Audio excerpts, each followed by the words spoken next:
Side हो जा।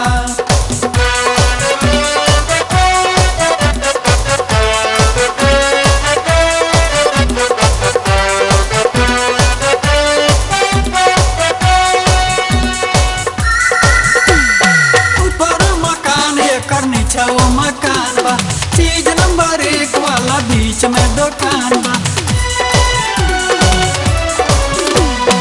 ऊपर मकान एकर नीचे वो मकान बा, चीज नंबर 1 वाला बीच में दुकान बा।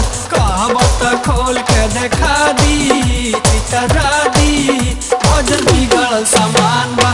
कहबो त खोल के देखा दी, चितरा दी, भजन बिगड़ल सामान बा। साइड हो जा साइड हो जा साइड हो जा, साइड हो जा साइड हो जा साइड हो जा।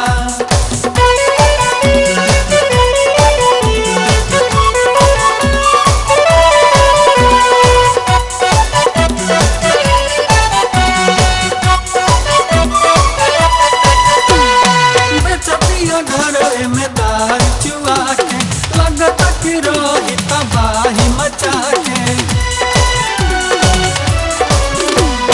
बचतिया घर में दार चुआ के लगता कि रोही तबाही मचा के।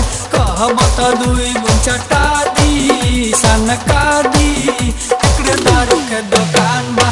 कहब त 2 गुण चटा दी, सनका दी, एकरे दारू के दुकान बा। साइड हो जा साइड हो जा साइड हो